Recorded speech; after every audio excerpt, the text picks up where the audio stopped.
Bonjour à toutes et à tous, bienvenue dans l'Actu Sport. Il visait un deuxième record de France, il a obtenu le record d'Europe. Yann Schrub était impressionnant hier lors du 10 km de Castellón en Espagne. Il passe pour la première fois sous la barre des 27 minutes et s'offre le meilleur chrono européen sur cette distance, 26 minutes 43. Il a terminé deuxième de la course derrière l'Ougandais Aber Kibé. Le 8 février dernier, il obtenait déjà le record de France sur le 3000 mètres lors du meeting Athlé-Laure de Metz. Le médecin de 29 ans, originaire d'Arronnes et licencié à l'ASA, est en pleine forme. Michel Munch aussi a brillé au championnat de France indoor d'athlétisme à Metz. Il a obtenu le titre de champion de France élite sur le 3000 mètres avec un chrono de 9 minutes 55. Son premier titre en salle, il était accompagné par son guide David Dincher. Des handballeurs heureux, l'équipe de Sarralbe a disputé hier les 16e et 8e de finale de la Coupe de France régionale. Les joueurs n'avaient jamais atteint ce niveau dans cette compétition et ils ont remporté leurs 2 rencontres. Guillaume Dumonteil a assisté à leur premier match contre Folchwiller.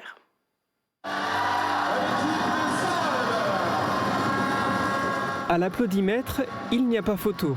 Opposés à Folchwiller en tribune, les supporters de Sarralbe sont nettement devant.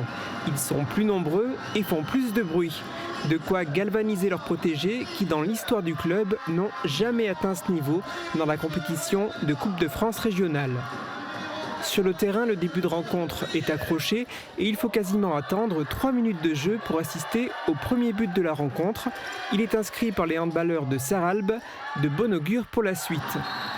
Ils affrontent pourtant l'équipe réserve de Folchwiller qui évolue un championnat au-dessus d'eux. Le début de match est accroché, aucune des deux formations n'arrive à prendre l'ascendant sur l'autre.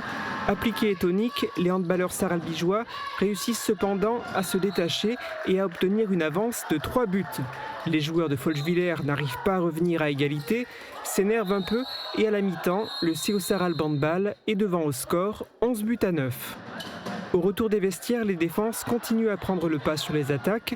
Le gardien sarralbigeois notamment fait des prouesses et l'équipe d'honneur régionale prend de plus en plus d'avance au score. Sarralbe compte ainsi jusqu'à 5 buts d'avance, 16 à 11. L'équipe paraît alors intouchable et la rencontre se termine sur le score de 20 à 16 pour Sarralbe. Grosse prestation défensive de l'équipe. On a été soudés jusqu'au bout. On a eu un petit temps faible à la fin de la première mi-temps, la fatigue.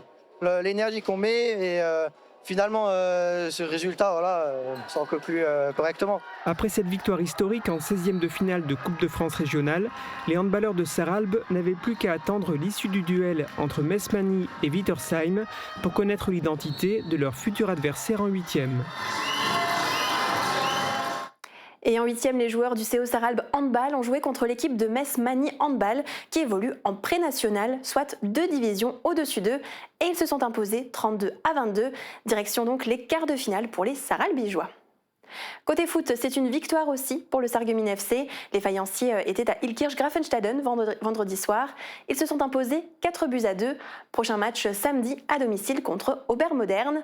Un coup d'œil au classement, le SFC est actuellement à la 4e place du championnat de Régional 1. Victoire aussi pour l'AES, l'équipe d'Aaron Étain Schmidwiller accueillait hier Stilmutzig 2. Elle a remporté le match 2 à 0. Prochaine rencontre ce samedi à Merlebach. Et après cette victoire, l'AES 08 figure à la 5e place du classement de Régional 2. Des lutteurs de Sarreguemines ont participé au championnat de Sarre en lutte libre. 23 jeunes étaient engagés dans les catégories U10 à U17. À la clé, 6 médailles d'or, 7 médailles d'argent et 1 médaille de bronze. Que de victoires donc ce week-end pour les sportifs locaux, bravo à eux et très belle journée à tous.